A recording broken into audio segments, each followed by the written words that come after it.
Ram Narayan Ram. Je dis cela depuis toujours et je le dis encore aujourd'hui. Nous tous qui sommes sur cette terre, nous sommes tous des parties de la nature. La nature est nos parents. Tous les adeptes des différentes religions disent que le ciel est vide, complètement vide. Nous savons tous qu'il ne peut rien être du vide. Comme si l'on retournait une bouteille vide, l'eau ne sortira pas. Tous les astres sont nés du ciel. Et où sommes-nous assis? Sur la terre. Où est la terre? Elle est dans le ciel. La création vient du ciel. Tout se produit progressivement à travers un processus. Comme une plante qui naît d'une graine. Pour cela, il faut planter une graine dans la terre. Ensuite, elle grandit. Cela implique l'influence des 5 éléments, et la plante se développe lentement pour devenir un grand arbre. De même, les humains et les étoiles sont progressivement nés comme des plantes, puis sont devenus nature. La nature est une partie du ciel. Nous sommes le moyen du cosmos. Pensez, si le jour est la nuit et n'existait pas et qu'il est YVQL obscurité, nous ne comprendrions pas la valeur de la lumière. Si nous sommes nés, nous devons aussi mourir. Et avant de mourir, nous devons tomber malades, et la maladie a été créée par Dieu, par la nature.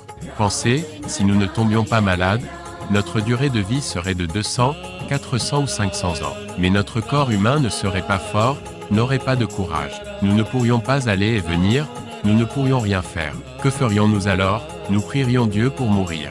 C'est pourquoi nous avons besoin de la maladie. La maladie nous aide à mourir. Comment peut-on comprendre les bouleversements dans la nature? Si nous n'avions pas de langue, comment pourrions-nous distinguer les bons et les mauvais goûts des aliments? Lorsque nous mangeons, nous commençons par regarder la nourriture avec nos yeux, puis nous en ressentons le parfum avec notre nez, et ensuite nous la goûtons. Notre langue nous parle et nous indique si le goût est bon ou mauvais, ce qui est une science. De même, la conscience que nous avons nous communique également avec nous, et la science a prouvé cela. Que signifie la science? La science crée du nouveau dans la création. Ce qui est fabriqué en laboratoire utilise comme matière première la nature elle-même. La science ne peut même pas créer un moustique. Je vais vous raconter une histoire. Une fois, Jai appelait un homme chez moi pour un test sanguin, et il m'a dit qu'il ne pouvait pas venir parce qu'il était malade. Je lui ai dit de venir, je le guérirai. Il est venu, et je lui ai demandé de répéter Ram Narayan Ram 5 fois. Il l'a fait. Ensuite, son fièvre a immédiatement disparu. Il ne s'est pas guéri à cause de moi, mais parce que le Tout-Puissant l'a guéri. J'étais juste un moyen par lequel la maladie est venue et est partie. Le ciel écoute mes paroles. La nature écoute toutes les choses de la terre. La nature est notre mère, et notre mère nous gronde aussi pour nos erreurs. Si nous agissons contre la nature, elle nous expliquera également. Nous faisons l'erreur de penser que nous sommes toutes et que la nature ne compte pour rien, alors que nous faisons partie de la nature, partie de Dieu. Nous sommes une partie de la nature, et nous n'apprécions même pas cette partie. Sans la nature, nous n'avons rien. La vérité de la vie est que, peu importe combien nous chérissons nos proches à la maison, après leur mort, nous sortons leur corps du foyer.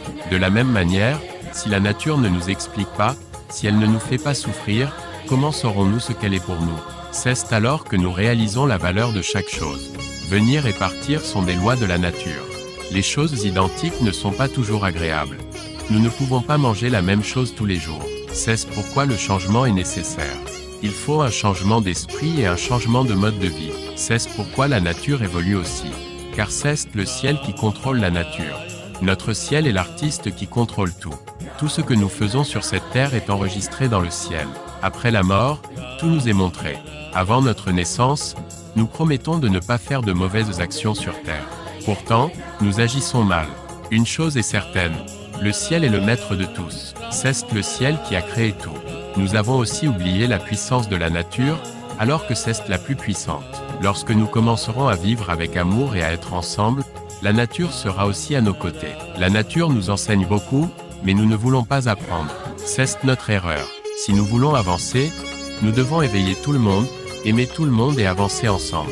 Chaque personne est un morceau de notre cœur et fait partie d'une seule famille. Vivons bien et laissons aussi les autres vivre heureux. Sauver tout le monde, c'est notre devoir et notre action.